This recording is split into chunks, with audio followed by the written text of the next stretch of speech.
Hey, Scary Squad, I'm Elise. And I'm Annie. Welcome back to another episode of Case of the Sunday Scaries. So, first, let's talk about something that's really close to me and where I grew up. I'm from a small town in Indiana called Pekin, and Pekin is located within Washington County. On April 6, 2022, a man was mushroom hunting deep in the woods and stumbled upon a Las Vegas suitcase, which obviously seems out of place.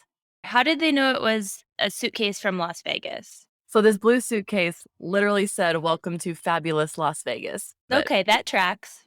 yes, but in that suitcase was a body. Investigators described the victim as a roughly 4 foot tall black child with a slim build and short hair who was about 5 years old. The autopsy was recently reported, and it came out that the cause of death was due to electrolyte imbalance, which was attributed to viral gastroenteritis, which in common layman's terms is vomiting and diarrhea, basically dehydration. Indiana State Police even said the child was clothed and clean, and they don't believe he was alive when he was put into the suitcase. It just is very bizarre. They have not been able to identify the child, and they're now saying it's possible the child could even be from a different state or country. And they've obviously checked missing persons cases, and nobody's claiming this boy. No one. You would think that if you found a body in a suitcase, obviously they're trying to dispose of this body, that there would be clear signs of foul play. Mhm. So it's very odd that this is like a common flu that, you're vomiting, diarrhea, all of that, and yet there's no other form of foul play. Like, have they made sure that this wasn't a missing person that was in a different city, state? Yeah, so they have cross-referenced missing person posts, and this little boy comes back as being a stranger to the system. But you're right, just quickly disposing of a body is heartbreaking, and they've not been able to identify the child. So we'll put a link to a hotline you can call if you have any information around this little boy, but I really want to bring justice to him and kind of give him the proper name at this point even because he doesn't even have that.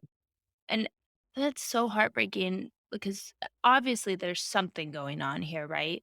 It's just so sad to know like such a sweet, young, innocent child doesn't even have a name. Like he shouldn't be a John Doe. We should have people coming forward to like love on this child and at least at the very least claim him. It just breaks my heart. Right. Well, and of course, any hot topic news like this in the true crime community, we will make sure that we follow this and update accordingly. But yes, that's so heartbreaking. I hope we get some answers for that poor boy.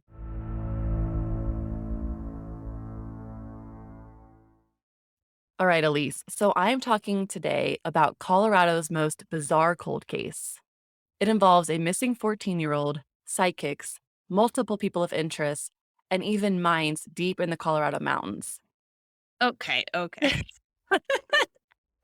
Annie, this isn't a mini-sode, so we can't get too far into like astrology and fun stuff. How in the world are psychics coming into play here? This takes place in the 80s. That might give a little bit of a little teaser into how the psychics come into play. But are you ready for this wild, wild case? I'm ready, I think. This unsolved case took place in a small, quaint mountain town about 33 miles west of Denver, Colorado, called Idaho Springs.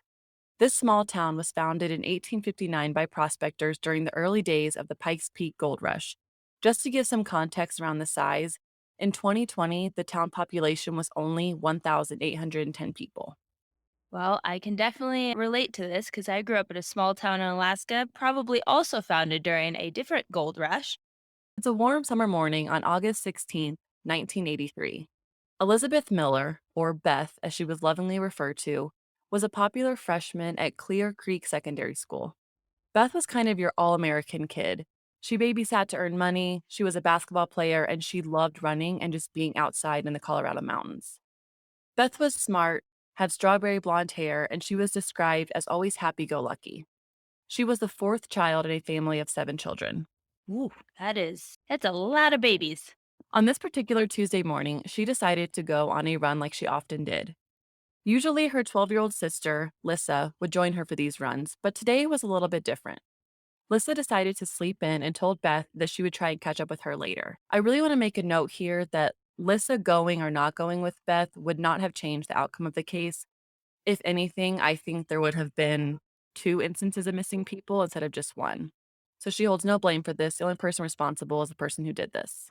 Yeah, and I'm glad you pointed that out. I can't imagine I can guess where this story is about to go. And so I can't imagine what it'd feel like to have that survivor's guilt of like, oh, if I just had gone with her that day.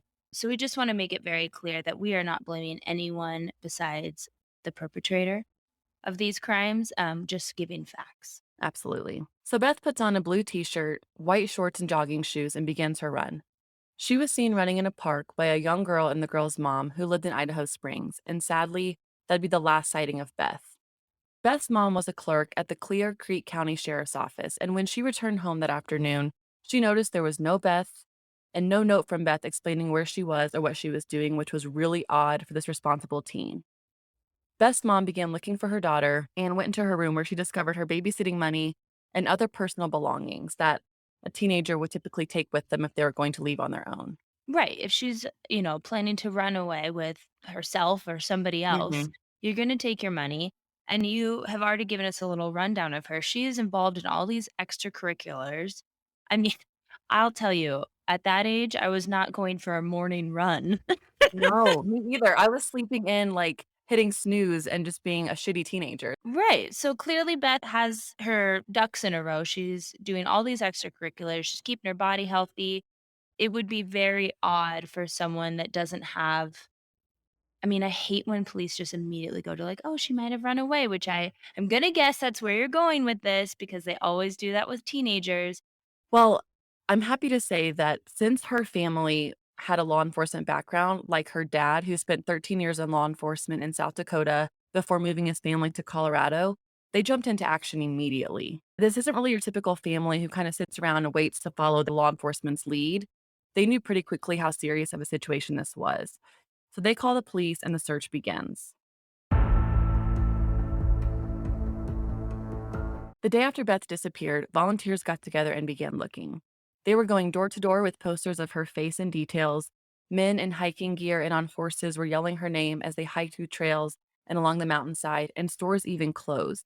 This whole town immediately jumped into action to try and bring Beth home. In total, there were over 100 searchers, including members of the Alpine Rescue Team. Now, that very day, some news comes out.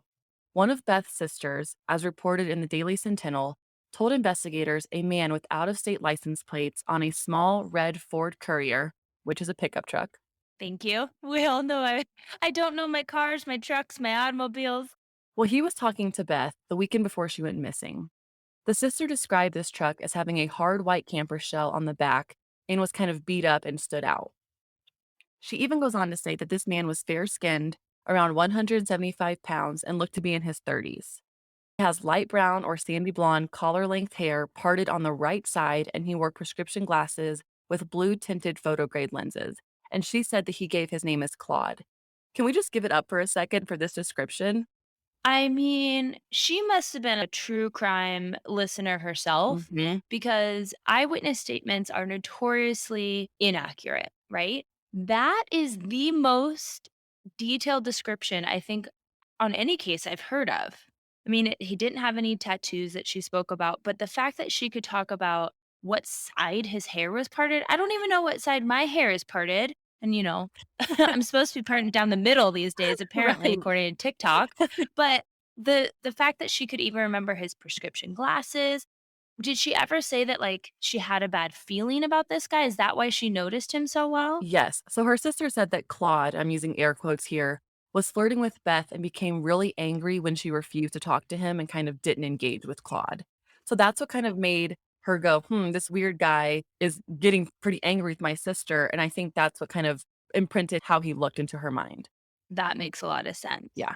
So immediately, law enforcement want to talk to this Claude guy, but he's nowhere to be found in Idaho Springs.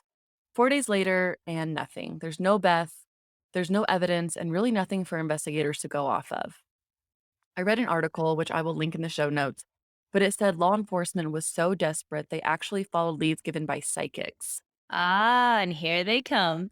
Yeah, here they are. In total, there were 6 psychics, and they all said that she was being held against her will, but she was alive.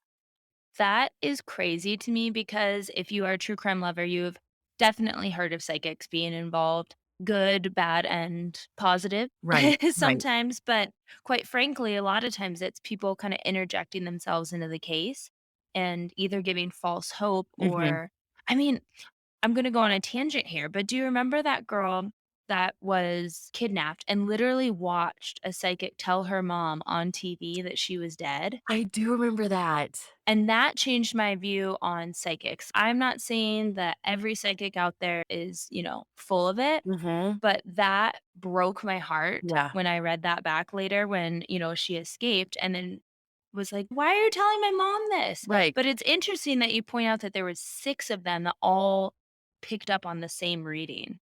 Yeah, and some of the psychics even went on to say that she was being held on abandoned mine property, which in Idaho Springs does not narrow it down. Just to give some numbers to this, Idaho Springs alone has around 9,991 mines. Oh, needle in a haystack, basically. According to another news report, an investigator with hypnosis training worked with Beth's sister to try and gain more information around this Claude person, which cracks me up because I'm like, what more can she possibly give you? Yeah. That was a very, very detailed description. Yeah. Time passes, and 2 weeks later, on August 23rd, the search along the mountainside comes to a halt. This is not to say the search stopped, but they stopped looking for a body and were even more sure that she had been kidnapped. Now we're going to get into some potential sightings and people of interest. This kind of ties into this bizarreness that encompasses this case. There were a ton of tips and calls into law enforcement. There were sightings of Beth, supposedly. There were people calling saying, "Oh, I think she's here. She might be here." And it's kind of a roller coaster, but at the end of August that year, a few weeks after Beth went missing, a suspicious man was spotted by a fisherman in Pueblo, Colorado. Pueblo is roughly 140 miles southwest of Idaho Springs. This spotting happened along a river, and the fisherman told investigators there was a young girl who looked scared, and they were driving. Can you guess? Oh boy, let me guess. A red pickup truck with a white camper top. Yes, a faded red pickup truck with a white camper top. Law enforcement rushed to the river, but by then, the truck has left. The FBI did issue a nationwide bulletin with a description of the vehicle, and some renewed hope was put back into the case. I think the family kind of was like, okay, she is alive out there. She's in Pueblo, not too far. Yeah, driving distance, 140 miles, you're looking, depending on if you're on the interstate or not, you're looking at like 2.5 hours. This lead kind of comes and goes and fizzles out. And then another weird incident happened that December, just a few months after she disappeared. There was a woman named Dorothy Bevard who lived in Denver, and that December, she started a campaign to send over 30,000 reward posters around the country. People were encouraged to pick up the posters at 4 Denver radio stations, and the goal of this was to get Beth's face and details of the disappearance around the country. I gotta say, this is the benefit of growing up in a small town. Everybody knows your business, but they really go out of their way to help you too. Agree. That's when our small red truck makes another appearance, and this time it's in Fort Morgan, roughly 100 miles northeast of Idaho Springs. The mysterious driver of the truck, who matches the description of Claude, was at a gas station and saw the posters. He immediately starts acting sketchy, grabs all of the posters, and quickly drives away. Wait, wait, wait, wait. All of the posters. All 100 of the posters. He goes in for Marlboro Reds and grabs 100 plus. I'm giving him that descriptor because I wasn't there, but I feel like that would track. But goes in and doesn't give any context to the gas station attendant of, "Hey, I'm really been following this case. I'm invested in it. I would love to distribute this." He just snatches him up and drives away. In the report, it said it used the term he bolted to his truck and left. So very suspicious and stood out to the gas station, who took down the license plate number, which ended up being a canceled Denver plate. How do you cancel a plate? So the previous red truck had some kind of out of town plate. This one has a canceled Denver plate. I almost wonder if he knew people were onto him. So maybe he went to a junkyard or maybe he just grabbed even an old plate, but they weren't able to run it because it was canceled and they weren't able to connect the dots. So this driver gets away. He was never questioned by the police. This is the third time of true sighting potentially of this. Yes. First is in Idaho Springs. Second is in Pueblo. Now we're back in Fort Morgan. Okay, so then there's another tip that comes in during the spring of 1984. At this point, over 100,000 missing person posters were sent around the country. Parade magazine was one of the outlets that picked up the story and they printed information about Beth's disappearance. On Tuesday, April 12th, shortly after the magazine was released, a female caller left a tip with the National Center for Missing and Exploited Children. She was claiming that Beth was being held hostage in the San Francisco area by a man in the Casa Grande apartments. Investigators head to San Francisco only to find out that there's no such thing as the Casa Grande apartments. This was dubbed to be a prank and would just add to the multiple false leads police had to chase down. I mean, I'm not an investigator, but that is I mean, we went from Colorado to San Francisco, and Mhm. up until this point, correct me if I'm wrong, but all of the potential sightings of this man have been in the Colorado area, correct? Okay. Exactly. So this was a little odd, and the fact that the Casa Grande apartments didn't even exist, I don't know if the caller was trying to help and kind of got her words confused or got a place confused, or if she was truly just trying to be cruel. I don't want to assume. I always try and assume positive intent around people. That kind of fizzled out once again. So another false lead.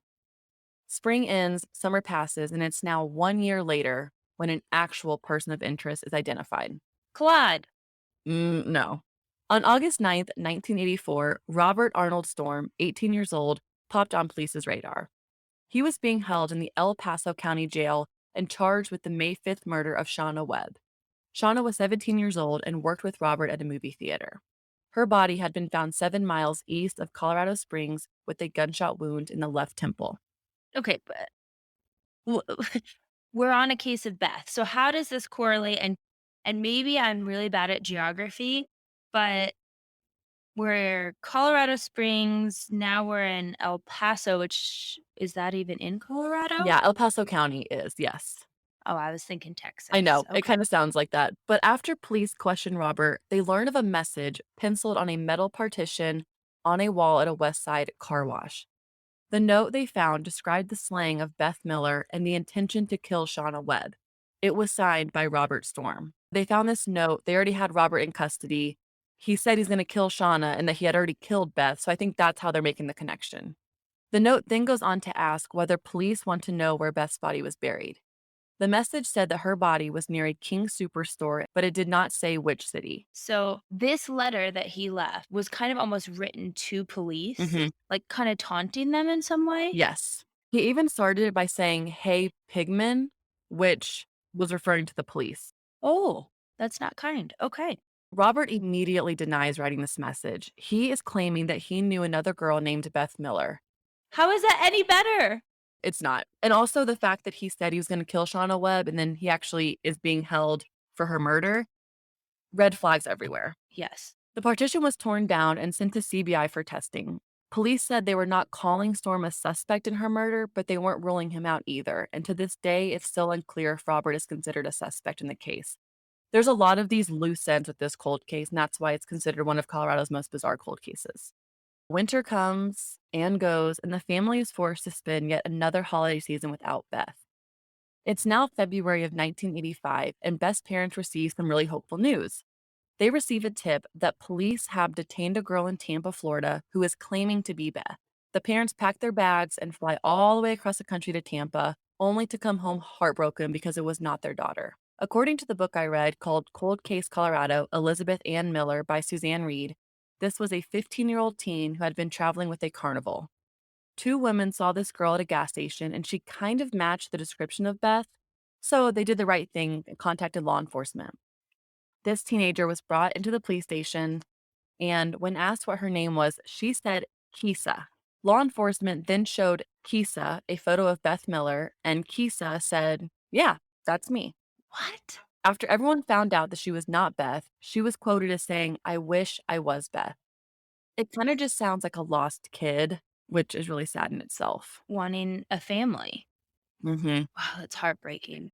Reports even quote Mrs. Miller, who's Beth's mom, as stating she was not angry with Kisa. She felt the girl wanted to be loved as if she had belonged to a family. That's absolutely heartbreaking. It really is. And I hope that wherever Kisa's at, she's doing okay. But once again, another dead end. This poor family has really been through it, but I do admire their optimism and how they dealt with all of these leads. I feel like they always were hopeful. They did whatever the law enforcement asked, and they flew to Tampa. They listened to the Parade magazine lead, but nothing.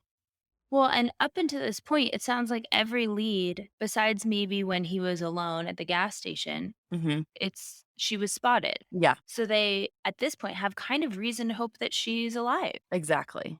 A few months later in May, another lead developed after former Clear Creek County Sheriff's Deputy James Albert Garcia, who was 27 years old, was arrested after attacking a 17-year-old girl who had been hitchhiking. Just something to know is that he worked at the same office where Beth's mom worked. He was a deputy when Beth disappeared, and he was in the Idaho Springs area on August 16th, which is the day that she disappeared. So he would know who Beth is. And I feel like he's already kind of creepy, right? Well, yeah, you don't attack a 17-year-old who's hitchhiking. And, Sir James, you're 27. You have no business even talking to a 17-year-old girl. Yes, but it gets even weirder. Apparently, James drove the hitchhiker to a remote area near Empire, which is a town close to Idaho Springs, and he tried to strangle her, then hit her on the head before she was able to escape, thank God. He was arrested later that day when the girl described her assailant in his car. So far, this is the best lead they have, and here's why. James Garcia had already been scheduled to stand trial in Adams County on a completely different case. In this hearing, he was being charged with sexually assaulting a child. Can we all agree that we hate James already? Yes, we hate But him. this He is is with Beth's age, it kind of lines up with the fact that he then attacked a 17-year-old. mhm. He had sexually assaulted a child, or at least was being tried for that. Yep, And he had access to Beth. So to me, this is like more exciting than just seeing a car that matches the description. exactly. So for my research, it was really hard to find the outcome of the sexual assault case, but he was charged with attempted murder of a 17-year-old who got away. And during this trial, it comes up that human and animal bones had been found in the area near Empire where he had assaulted the girl. At first, authorities said the bones were those of a child and adult who died within the last 18 to 24 months. So it's hopeful, right? They have potential bone fragments, but a later analysis proved they were animal bones. Oh, good grief, Annie, you're taking me you're taking me on like a roller coaster here. But buckle up for this last part. They did not have enough evidence to put together a case, but like Robert Storm, they never ruled him out as a person of interest either. As they shouldn't. So years passed, and on the 10-year anniversary of Beth's disappearance in 1993, a tip comes into investigators. This tip stated that a man named Edward Apodaca had killed Beth and buried her body in a wooded area. An independent witness had reported that they had seen Edward talking to Beth while they were both sitting in a red or rust colored pickup truck with a camper shell and New Mexico plates on August 13th. So now we have the car, we have the sister's description and almost crystal clear.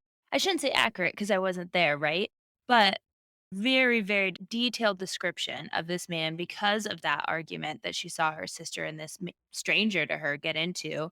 And now somebody else, not the sister, is saying they also were witness to this. Yep, and this person was able to pull out the New Mexico plate, which the sister did not. She said it was out of town. She knew it wasn't Colorado, but I think this witness really took note that it was a New Mexico plate. So, according to the article I read, this extremely descriptive tip had been circulating for 7 years before it was taken serious. I'm out. I'm out. Why? I understand when you have 100,000 flyers, there's gonna be, like, bad leads that come in, but why isn't a lead that is so clearly Mhm. matching up with Beth's sister's description being investigated? Right. And this is a tip from Colorado. They followed the one in Tampa, they followed the one in California. This is really close to home, and they just kind of never followed up. But that comes into play a little bit later, I will say.